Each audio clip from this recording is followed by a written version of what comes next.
Good morning dear students. तो आज हम फोटोसिंथेसिस का नेक्स्ट वीडियो लेके आए हैं। तो आज हम पढ़ेंगे कुछ और एक्सपेरिमेंट्स के बारे में। इससे पहले प्रीवियस लेक्चर में हमने कुछ एक्सपेरिमेंट्स रिलेटेड टू फोटोसिंथेसिस के बारे में पढ़े थे। तो आज हम कुछ और एक्सपेरिमेंट्स के बारे में पढ़ते हैं। तो सबसे पहले आज हम पढ़ने वाले हैं एंगलमैन्स का एक्सपेरिमेंट। बहुत ही इंटरेस्टिंग एक्सपेरिमेंट परफॉर्म किए थे एंगलमैन साहब ने। तो देखो आज हम एंगलमैन साहब की एक्सपेरिमेंट्स को अच्छे से क्लियरली डिस्कस करते हैं। तो एंगलमैन साहब ने परफॉर्म किया था 1883 में एक experiment. In 1883 he performed an experiment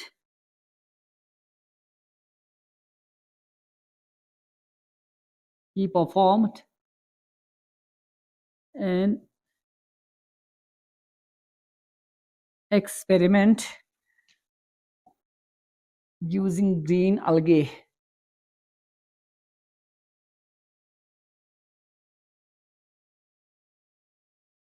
Engelmann साहब ने 1883 में ग्रीन अलगी को लेके एक एक्सपेरिमेंट परफॉर्म की थी और वो अलगी थी कैलेडोफोरा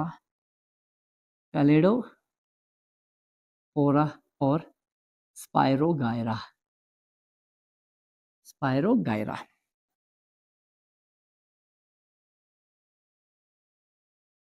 कैलेडोफोरा एंड स्पायरोगायरा। अब देखो अच्छे से बोर्ड की तरफ नजर जमाए रखो।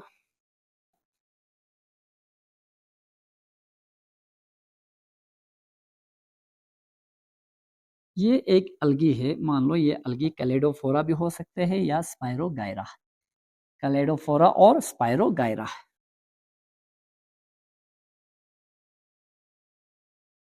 कैलेडोफोरा और स्पायरोगायरा। अब देखो इस अलगी में क्वाइल क्लोरोप्लास्ट होते हैं, स्पाइरल शेप्ड क्लोरोप्लास्ट होते हैं।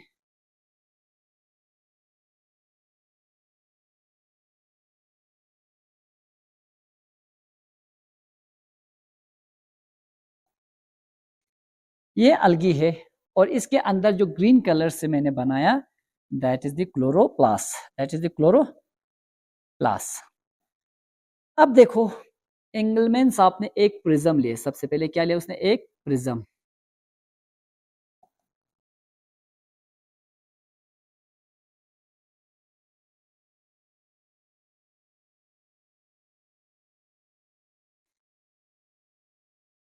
एंगलमैन साहब ने लिए एक प्रिज्म और उस प्रिज्म से उसने व्हाइट लाइट को पास किया। उस प्रिज्म से उसने व्हाइट लाइट को पास किया।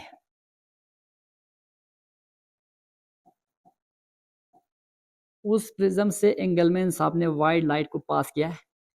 जब लाइट प्रिज्म से पास हुए, लाइट का जो स्पेक्ट्रम थे, विजिबल स्पेक्ट्रम, ये स्प्लिट हुआ डिफरेंट वेवलेंथ लाइट्स में।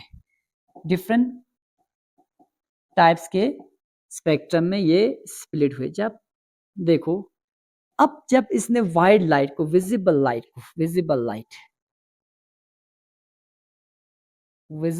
या वाइड लाइट जो फोटोसिंथेसिस में एब्जॉर्ब होते हैं उससे हम कहते हैं पार रेस, फोटोसिंथेटिकली एक्टिव रेडिएशंस। अब जब इस लाइट को प्रिज्म के थ्रू उसने पास किया, लाइट स्प्लिट हुए डिफरेंट टाइप्स के स्पेक्ट्रम में, डिफरेंट टाइप्स के लाइट्स में। ठीक है, तो उसमें ये स्प्लिट हो गया विबग्योर में, VIBGYOR। तो लाइट स्प्लिट हुए सबसे पहले वायलेट में।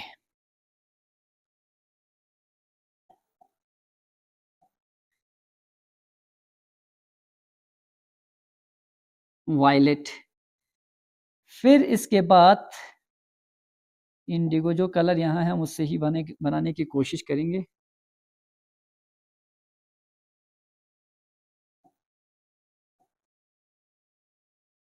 ब्लू, फिर ग्रीन, फिर येलो, फिर ऑरेंज,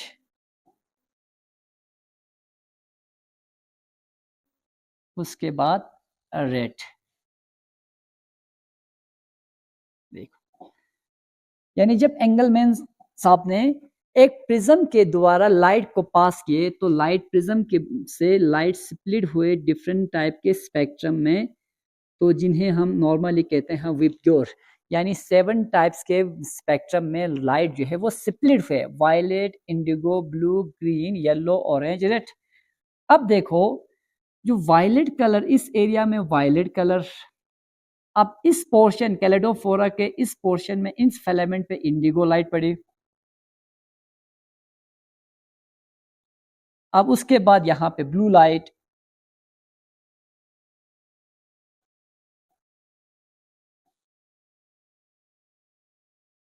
और इस पोर्शन में ग्रीन लाइट, इस पोर्शन में येलो लाइट, इस पोर्शन में ऑरेंज लाइट एंड यहां रेड लाइट।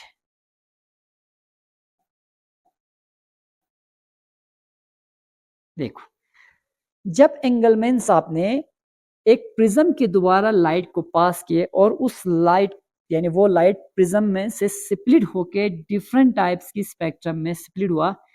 अब उसके सामने रखा एक कैलेडोफोरा, जिसके अंदर एक यानी क्वाइलिट क्या है, क्लोरोप्लास्ट, क्वाइलिट क्लोरोप्लास्ट। अब इस एरिया में यहाँ क्लोरोप्लास्ट है, लेकिन इस एरिया में वायलेट लाइट पड़ रही है। अब इसके साथ साथ इस कैलेडोफोरा के साथ साथ उसने एक ऑक्सीजन सीकिंग बैक्टीरिया को भी रखा, एक एरोबिक बैक्टीरिया को रखा।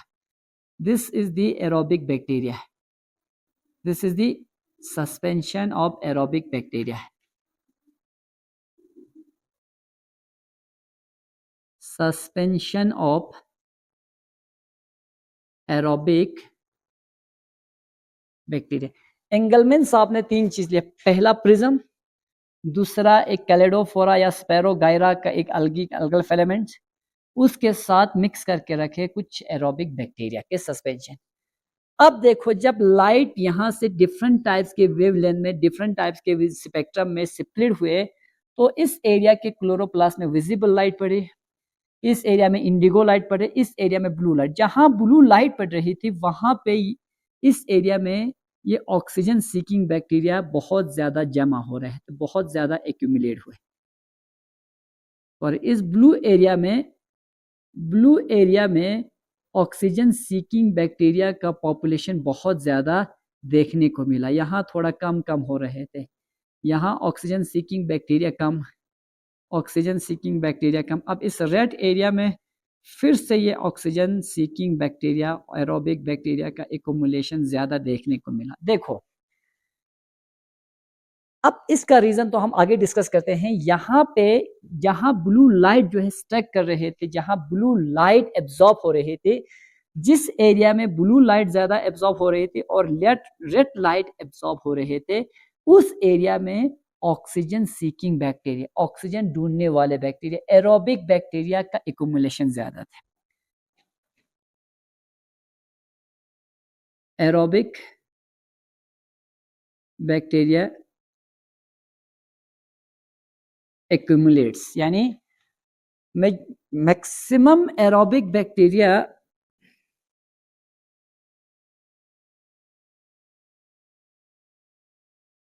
Aerobic bacteria accumulates at blue and red light absorbing region। अब देखो, जिस एरिया में ज्यादा ब्लू लाइट और रेड लाइट एब्जॉर्ब हो रहे थे, उस एरिया में एक ऑक्सीजन सीकिंग बैक्टीरिया बहुत ज्यादा एक्युमुलेट हो रहे हैं।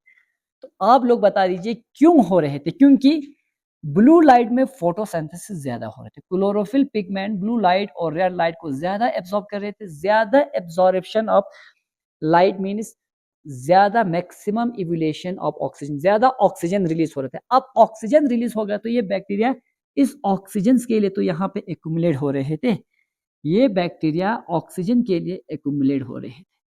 तो इसका मतलब इस एक्सपेरिमेंट से पहली बार एक्शन स्पेक्ट्रम का कंसेप्ट वजूद में आया। दिस एक्सपेरिमेंट, इसका कंक्लूजन देखो, इस एक्सपेरिमेंट का कंक्लूजन मैं बताऊंगा, थोड़ा सा लिखूंगा। अब इस एक्सपेरिमेंट में रेड और ब्लू लाइट ज्यादा एब्जॉर्ब हो रहे थे, तो ज्यादा हो रहा था इस एरिया में, इस रीजन में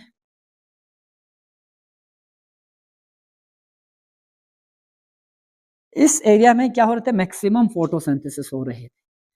maximum photosynthesis means maximum evolution of oxygen, O2 evolution, ज्यादा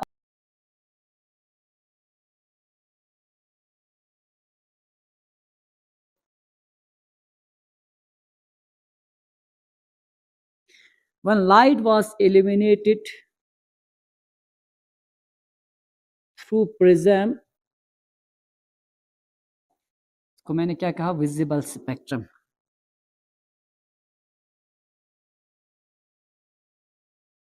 when light was illuminated through prism,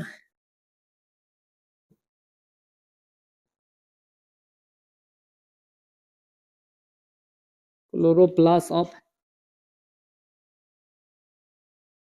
कैलेडोफोरा या स्पायरोगायरा। अब देखो, जब लाइट इल्यूमिनेट हो रहे थे स्पायरोगायरा के क्लोरोप्लास्ट पे या कैलेडोफोरा पे, तो क्या हो रहे थे,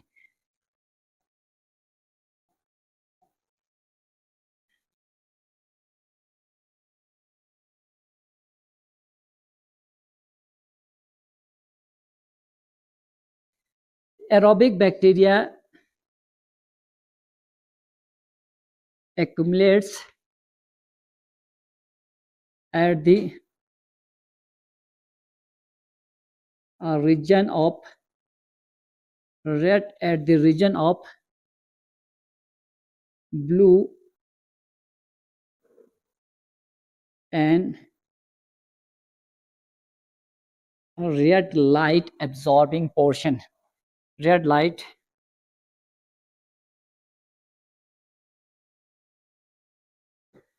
अब देखो, जब लाइट को एक प्रिज्म के द्वारा पास किया एक कैलेडोफोरा के डिफरेंट सेगमेंट्स के क्लोरोप्लास्ट पे, जिन क्लोरोप्लास्ट सेगमेंट्स में रेड लाइट और ब्लू लाइट पड़ रही थी, एब्जॉर्ब हो रही थी, वहां मैक्सिमम फोटोसिंथेसिस हो रहे थे। जब वहां मैक्सिमम फोटोसिंथेसिस हो रहा था तो मैक्सिमम ऑक्सीजन इवॉल्व हो रहे थे, जिसकी वजह से ये ऑक्सीजन को पसंद करने वाला एरोबिक बैक्टीरिया उस एरिया में ज्यादा इक्युमुलेट हो रहे, ताकि ज्यादा से ज्यादा उनको रेस्पिरेशन के लिए ऑक्सीजन मिले। इस एक्सपेरिमेंट से पहला एक्शन स्पेक्ट्रम जो है वो हमें पता चलता है।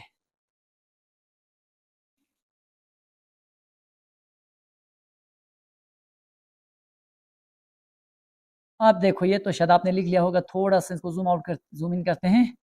अब उसके बाद इन्फेरेंस, INFERANCE, इस एक्सपेरिमेंट का कंक्लूजन देख लीजिए। इस एक्सपेरिमेंट से क्या साबित होते हैं, इस एक्सपेरिमेंट से साबित होते हैं maximum photosynthesis occurs at blue यानी 430 nanometre and red light 660 nanometre. इस एक्सपेरिमेंट से साबित होती है मैक्सिमम फोटोसिंथेसिस ब्लू और रेड लाइट। ब्लू लाइट की वेवलेंथ है 430 नैनोमीटर और रेड लाइट की वेवलेंथ 660 नैनोमीटर। 430 और 660 में मैक्सिमम फोटोसिंथेसिस हो रहे थे। उसके बाद दूसरा एंगल मींस आपने इस एक्सपेरिमेंट में क्या दिया, पहला। दूसरा एक्सपेरिमेंट है first action spectrum. First action spectrum was observed. देखो, एक्शन स्पेक्ट्रम किसे कहते हैं, ये आगे हम जब फोटोसिंथेटिक पिगमेंट पढ़ेंगे उसके बाद हम अच्छे से समझेंगे, यानी एब्जॉर्प्शन स्पेक्ट्रम और एक्शन स्पेक्ट्रम। अब पहला एक्शन स्पेक्ट्रम किसे कहते हैं, जिस चीज पे 30 नैनोमीटर का ब्लू लाइट एब्जॉर्ब हो रही, एब्जॉर्ब करने के बाद अगर उसी एब्जॉर्ब होने वाली लाइट से ज़्यादा से ज़्यादा फूड बन रहे हैं तो ज़्यादा से ज़्यादा ऑक्सीजन इवॉल्व हो रहे हैं, तो इसका मतलब जो चीज़ वो एब्जॉर्ब कर रहे हैं उससे वो कुछ काम भी तो कर रहे हैं, that is the action spectrum. जिन वेवलेंथ को एब्जॉर्ब करने के बाद अगर उन वेवलेंथ को से कुछ काम भी हो रहे हैं, फोटोसिंथेसिस का रेट बढ़ रहे हैं, ज़्यादा से ज़्यादा ऑक्सीजन इवॉल्व हो रहे हैं, that means this is the action spectrum. यानी जिन वेवलेंथ पे एब्जॉर्ब होने के बाद ज़्यादा फोटोसिंथेसिस हो रहे हैं, that is the action spectrum. तो देखो 430 एक एक्शन स्पेक्ट्रम है, ब्लू लाइट एक एक्शन स्पेक्ट्रम है, जो एब्जॉर्ब भी हो रहे, फोटोसिंथेसिस का रेट भी बढ़ रहे। 660 एक्शन स्पेक्ट्रम है, वहां एब्जॉर्ब हो रहे 660 नैनोमीटर का रेड लाइट, लेकिन एब्जॉर्ब होने के बाद उस पे फोटोसिंथेसिस भी तो ज्यादा हो रहे हैं, उसी लाइट पे ज्यादा फोटोसिंथेसिस हो रहे हैं।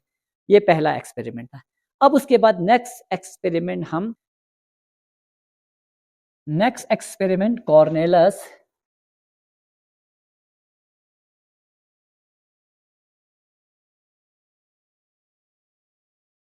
कॉर्नेलस व नील experiment.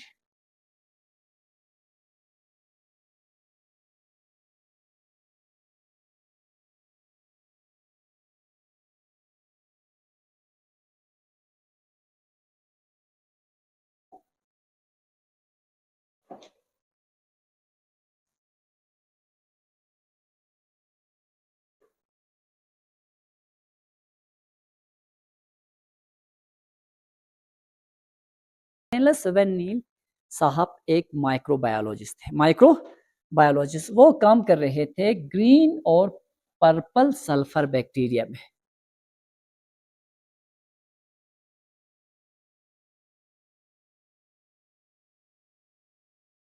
Green and purple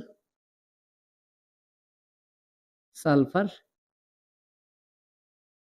bacteria. अब देखो उसका एक इंपॉर्टेंट स्टेटमेंट है, वो कहते हैं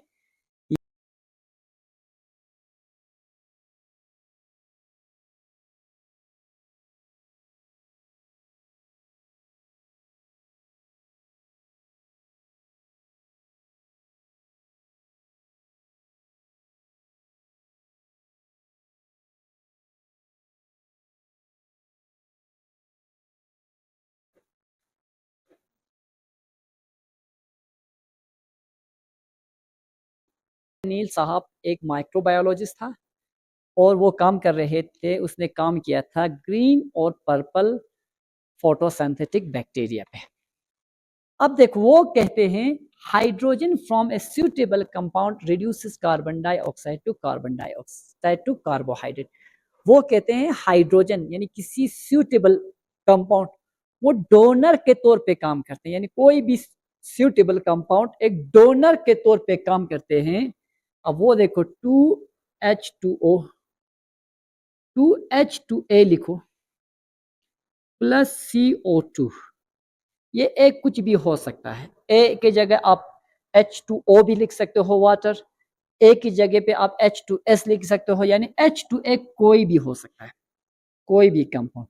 H2A हो सकता है, ए की जगह पे S हाइड्रोजन सल्फेट, या H2O जैसे कि वाटर, यानी कोई भी सूटेबल कंपाउंड जो क्या काम करते हैं, हाइड्रोजन डोनर के तौर पे काम करते हैं। अब वो कार्बन डाइऑक्साइड को रिड्यूस करते हैं किसमें, एक सूटेबल कंपाउंड में।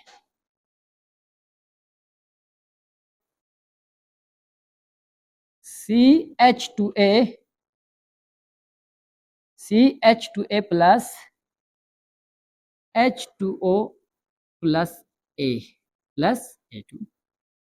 ये देखो अब ये हाइड्रोजन यानी डोनर है, ये H2A कोई भी कंपाउंड है जो हाइड्रोजन को डोनेट करते हैं, फिर वो हाइड्रोजन कार्बन डाइऑक्साइड को रिड्यूस करते हैं किसमें, कार्बोहाइड्रेट्स में।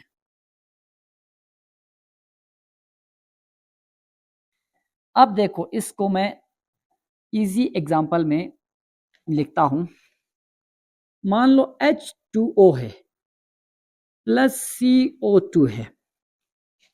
अब ये दोनों कंबाइन होकर क्या बनाते हैं, C6H12O6। यहाँ कार्बन तो एक ही है तो लगाओ कार्बन 6, वाटर एक, ये 6, तो ग्लूकोज बना। अब देखो ये कहते हैं भाई पहले हाइड्रोजन को डोनेट करते हैं वाटर, वाटर हाइड्रोजन डोनर के तौर पे काम कर रहे हैं, वाटर हाइड्रोजन डोनर के तौर पे काम करते हैं, खुद ऑक्सीडाइज हो जाते हैं ऑक्सीजन में। जब ये वाटर हाइड्रोजन डोनर के तौर पे काम करते हैं तो वाटर स्प्लिट होगा किसमें, H2 plus O2, H2 plus O, ठीक है। अब यही हाइड्रोजन इस कार्बन डाइऑक्साइड के साथ कंबाइन होकर बनाते हैं ग्लूकोज यानी carbohydrate, less H2O plus C6H12O6 plus O2 लिखो, देखो बस 6 times oxygen plus 6 times oxygen. यानी फोटोसिंथेसिस के दौरान सबसे पहले एक हाइड्रोजन डोनर चाहिए, एक हाइड्रोजन डोनर चाहिए, फिर वो हाइड्रोजन आगे जाके कार्बन डाइऑक्साइड को रिड्यूस करते हैं किसमें, कार्बोहाइड्रेट में।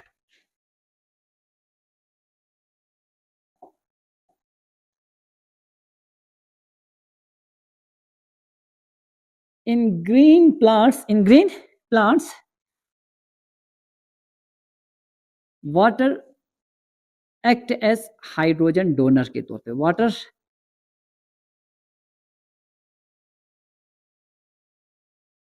हाइड्रोजन डोनर के तौर पे काम करते हैं, यानी H डोनर के तौर पर। ग्रीन प्लांट्स में ये H डोनेट कौन करते हैं, water and oxidise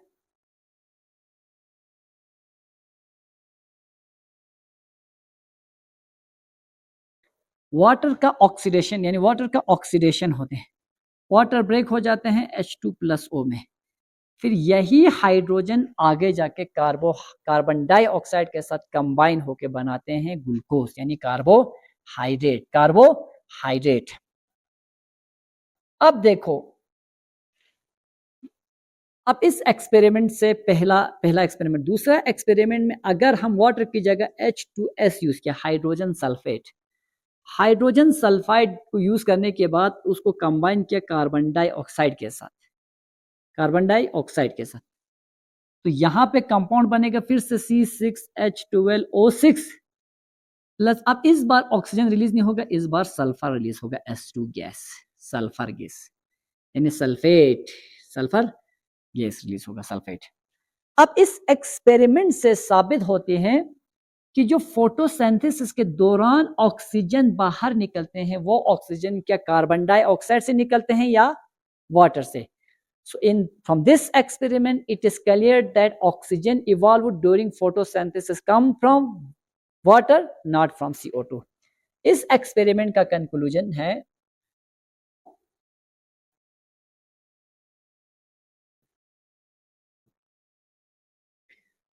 oxygen released during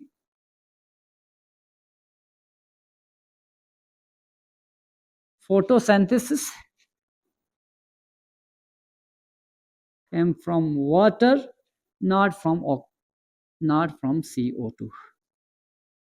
carbon dioxide यानी ऑक्सीजन जो रिलीज होती है फोटोसिंथेसिस के दौरान वो वाटर से निकलते हैं, वाटर से इवॉल्व होते हैं, ना कि कार्बन डाइऑक्साइड से। ये इस एक्सपेरिमेंट का क्या है, कंक्लूजन है। अब देखो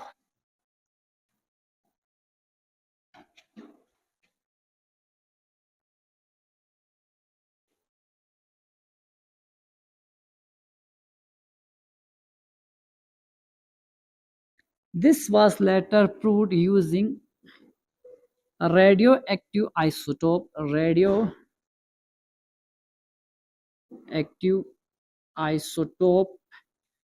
technique। अब देखो इस एक्सपेरिमेंट ने क्लियर साबित कर दिया कि कार्बन डाई यानी ऑक्सीजन जो फोटोसिंथेसिस के दौरान रिलीज होते हैं वो वाटर से बनते हैं, और इस एक्सपेरिमेंट को रेडियो एक्टिव आइसोटोपिक टेक्निक से प्रूव भी किया है। आगे हम देखते हैं।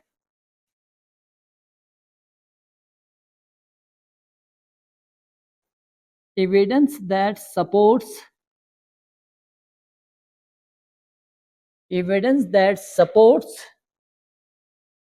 O2 evolved from water, not from CO2। अब देखो कुछ एविडेंस जो साबित करते हैं यानी ऑक्सीजन जो फोटोसिंथेसिस के दौरान इवॉल्व होते हैं वो वाटर से आए हैं न कि कार्बन डाइऑक्साइड से। इसको प्रूफ के लिए दो एविडेंस, एक तो डायरेक्ट एविडेंस, दूसरा इनडायरेक्ट एविडेंस। दो एविडेंस से मैं इसको साबित करूंगा, डायरेक्ट एंड इनडायरेक्ट एविडेंस।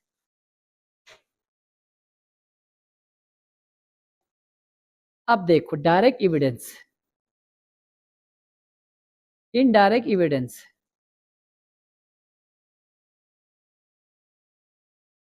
और दूसरा है डायरेक्ट एविडेंस।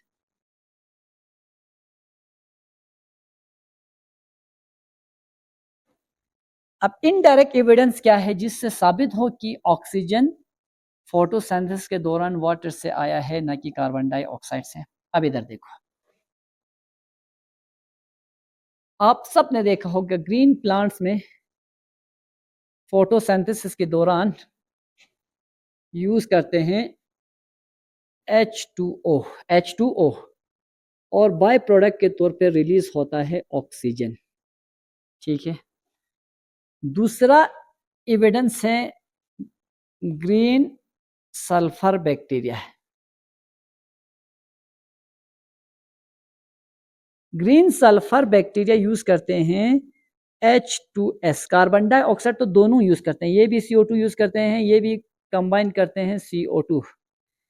लेकिन CO2 अगर CO2 से ऑक्सीजन बनता तो CO2 से अगर ऑक्सीजन बनता तो ग्रीन प्लांट्स के केस में भी यानी ऑक्सीजन इवॉल्व होना चाहिए था, ग्रीन सल्फर बैक्टीरिया के केस में भी ऑक्सीजन इवॉल्व था। लेकिन यहाँ पे जो बाय प्रोडक्ट के तौर पे रिलीज हो रहा था that is the sulphur gas वहां पे रिलीज हो रहे थे। तो ये इनडायरेक्ट एविडेंस है, किसी भी एक्सपेरिमेंट को करने की जरूरत नहीं थी, क्योंकि इस एक्सपेरिमेंट से क्लियर साबित होते हैं the oxygen that evolved during photosynthesis that actually comes from water not from carbon dioxide। क्यों? क्योंकि अगर कार्बन डाइऑक्साइड का ऑक्सीडेशन होकर ऑक्सीजन बनता तो इस केस में ग्रीन सल्फर बैक्टीरिया में भी फोटोसिंथेसिस के दौरान कार्बन यानी ऑक्सीजन गैस निकलना चाहिए था, लेकिन नहीं निकला। तो इस केस में ही निकला, तो इसका मतलब इससे साबित होता है कि फोटोसिंथेसिस के दौरान जो ऑक्सीजन रिलीज होते हैं that actually comes from water. अब डायरेक्ट एविडेंस में रेडियो एक्टिव आइसोटोप का यूज किया है।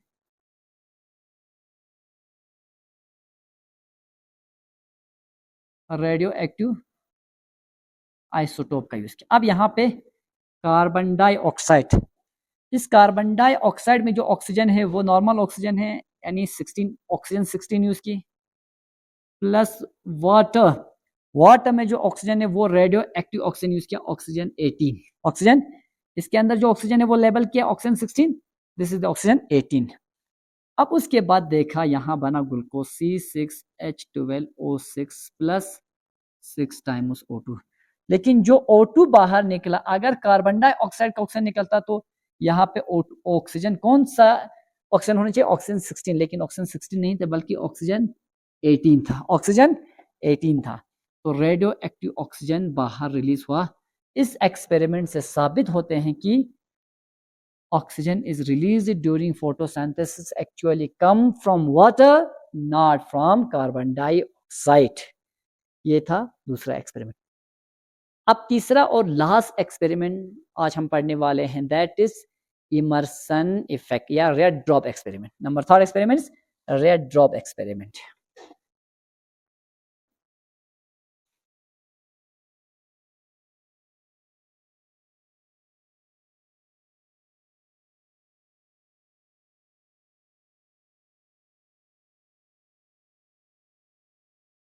In 1943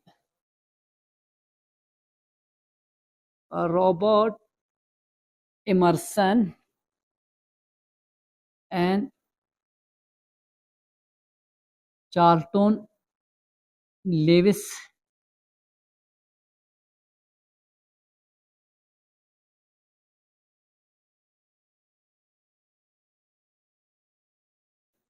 performed an experiment on green algae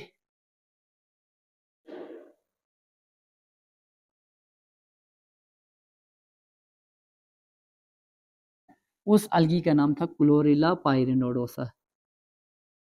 chlorella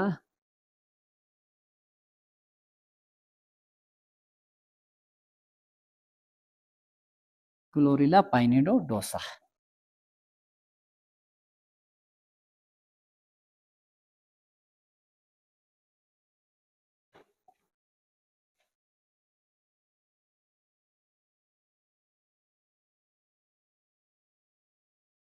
They observed photosynthetic yield, बोलो या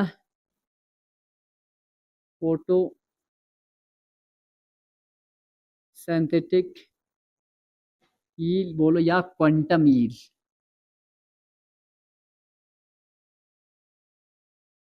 remains fairly constant, fairly constant up to 680 nanometer wavelength।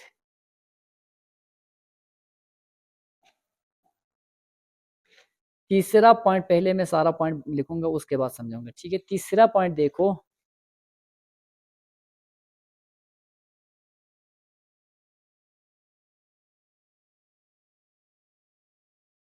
photosynthetic yield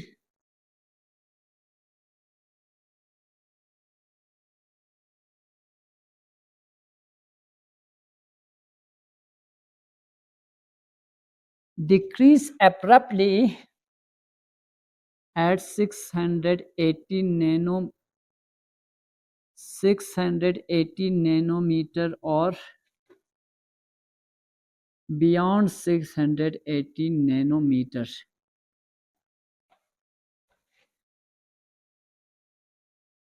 They call this phenomenon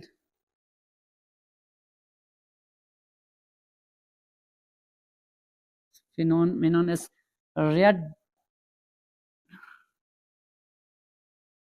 red drop phenomenon।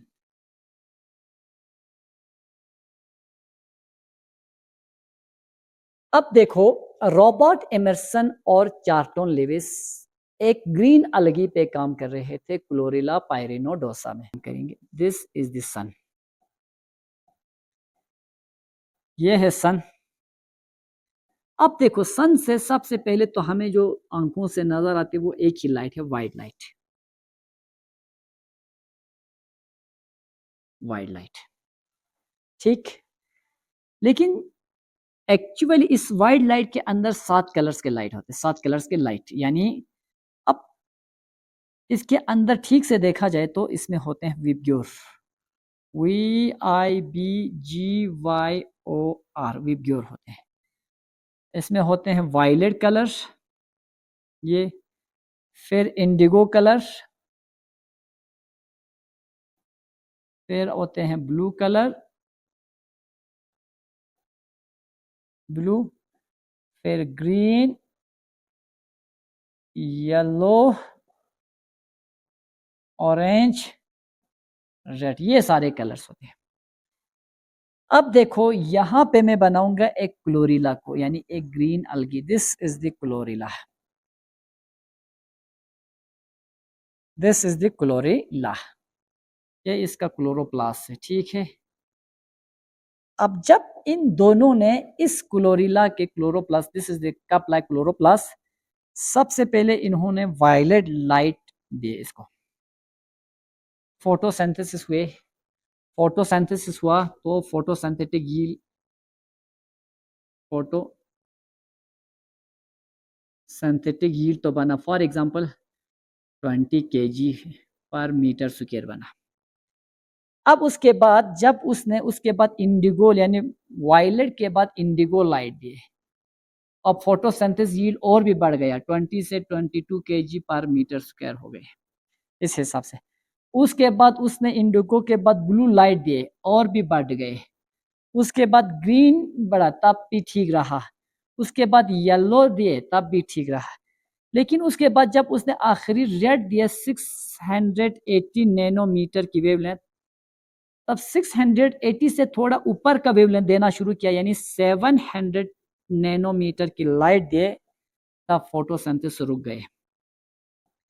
तब क्या हुआ, इस अलगी में photosynthesis रुक गए, stop photosynthesis, photosynthesis रुक गए। यानी जब फोटोसिंथेसिस रुकेंगे तो ऑटोमेटिकली फोटोसिंथेटिक यील्ड भी तो कम होगा।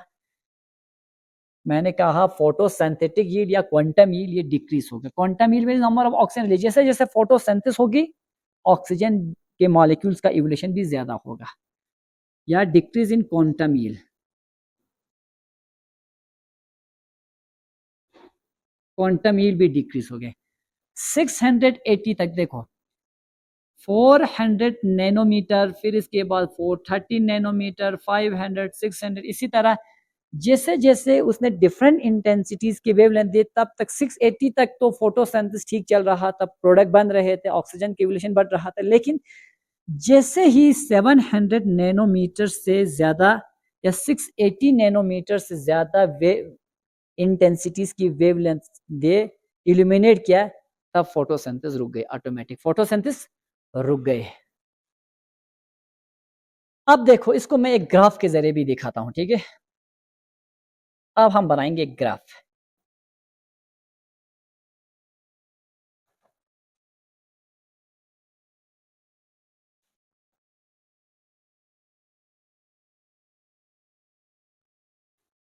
अब यहां मैं लिखूंगा, दिखाऊंगा फोटोसिंथेटिक यील्ड, यहां मैं दिखाऊंगा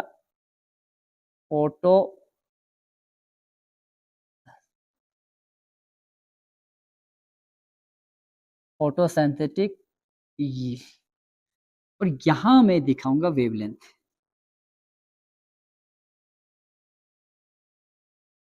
यहां मैं दिखाता हूं वेव लेंथ। अब इधर देखो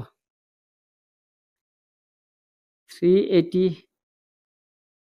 400, 450, 500, 550, 600, 650, 700। अब वेवलेंथ को हम मेजर करते हैं नैनोमीटर में, ठीक है, नैनो।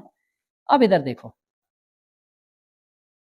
फोटोसिंथेटिक यील्ड बिल्कुल कांस्टेंट रहा यहां तक। जैसे ही 700 पे पहुंचा, अचानक ड्रॉप हो गया, अचानक ड्रॉप हो गया, देखो अचानक ड्रॉप हुआ। तो यहां से लेकर 380 से 680 तक क्या रहा, यानी फोटोसिंथेटिक यील्ड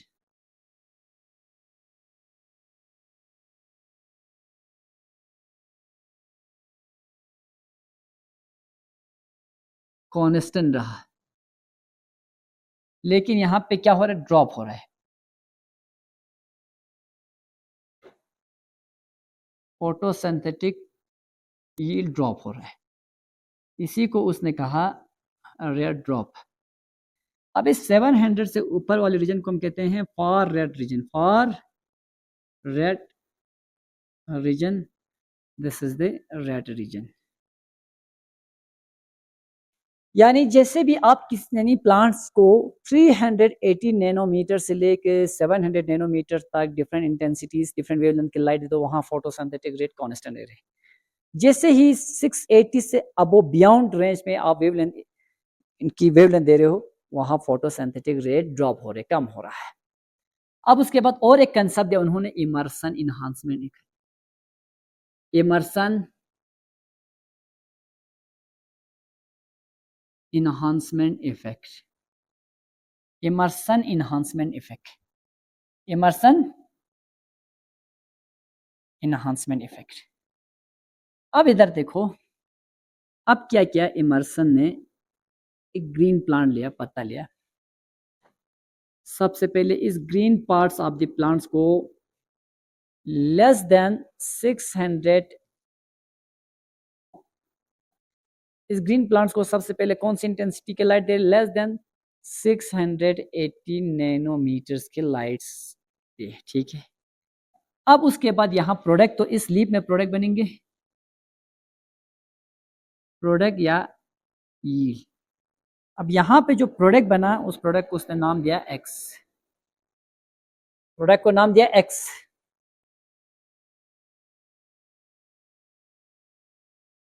अब देखो ये है लेस देन 680 नैनोमीटर की लाइट। अब उसके बाद नेक्स्ट है उसने दिया मोर देन 680 नैनोमीटर लाइट, ये दूसरा पता है।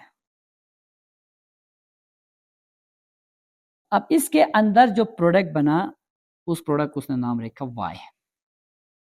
मान लो एक्स का प्रोडक्ट बना 20 mg पर मीटर स्क्वायर, यहां पे वाई पे बना 25 mg पर मीटर स्क्वायर, ये ठीक है। या यहां पे प्रोडक्ट बना 15 mg पर मीटर स्क्वायर, पर metre square.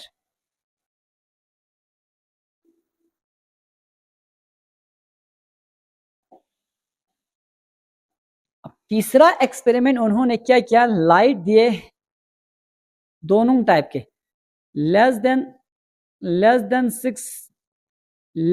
680 nanometre plus combine light इस पर प्लस मोर देन 680 नैनोमीटर की लाइट।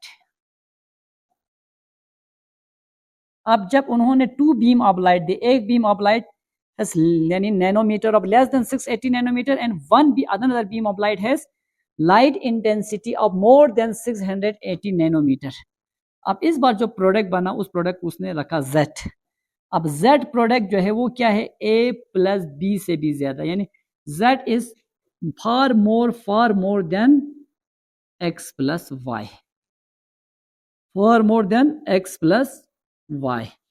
अब इस बार जो प्रोडक्ट बना वो हैरान हो गए जब उन्होंने टू बीम ऑफ लाइट दिए, one is below 680 nanometre and another is above 680 nanometre. तो उस वक्त प्रोडक्ट क्वांटम ये 2 गुना बढ़ गए, 2 गुना 2 to 3 टाइम्स बढ़ गए, 2 to 3 टाइम्स बढ़ गए।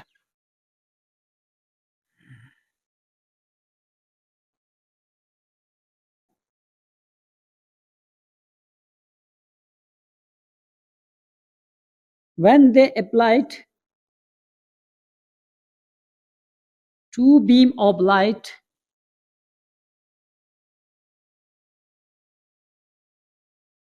simultaneously, rate of photosynthesis increase, rate of photosynthesis या क्वांटम यील्ड बताओ, यहाँ quantum yield increase 2 to 3 times.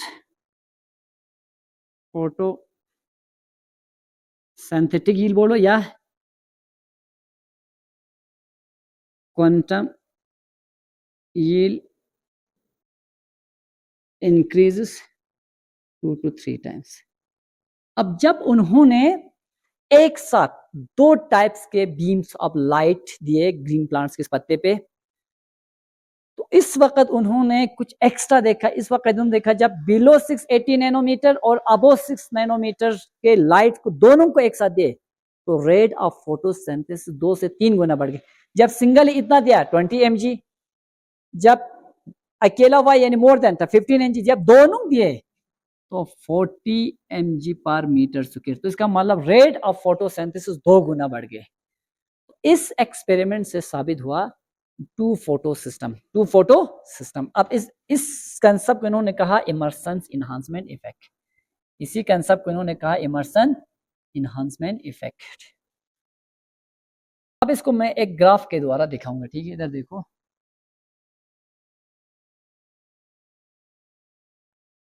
This is the quantum yield और ये वेवलेंथ।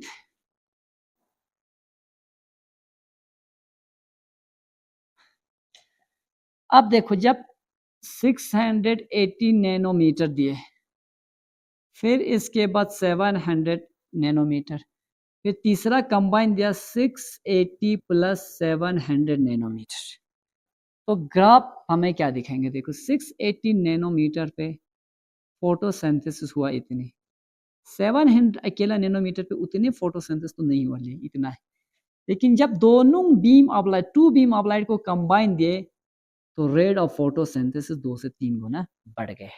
इसी को हम कहते हैं इमर्सन इन्हांसमेंट इफेक्ट।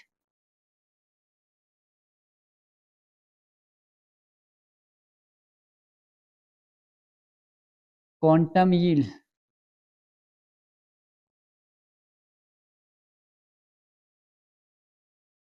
इंक्रीजेस। अब इस एक्सपेरिमेंट से क्या कंक्लूजन निकलते हैं?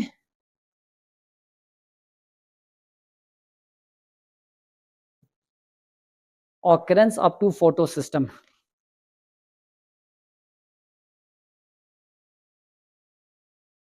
the discovery of two photo system,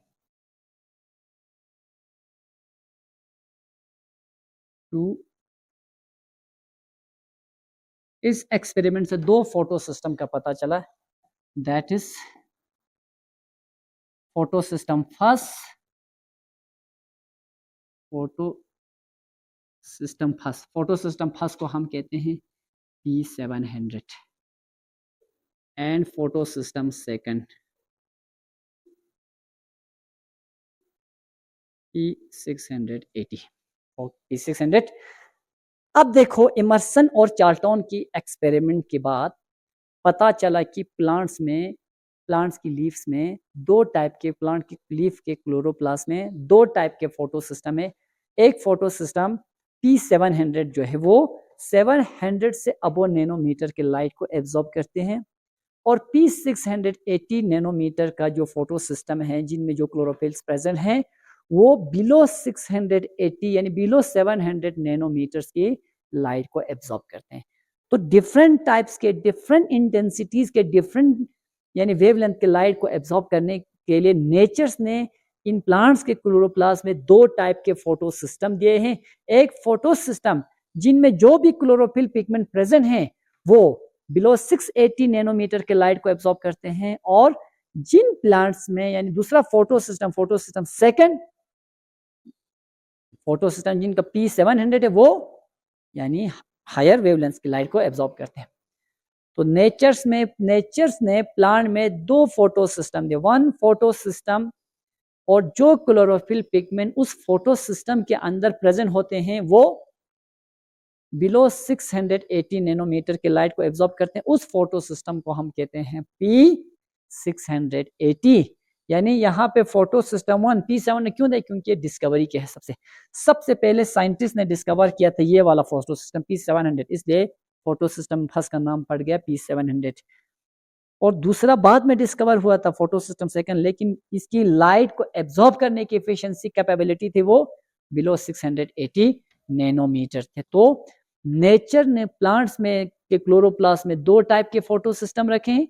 एक फोटो सिस्टम के अंदर जो भी क्लोरोफिल पिगमेंट प्रेजेंट है वो बिलो 680 नैनोमीटर के लाइट को एब्जॉर्ब करते हैं।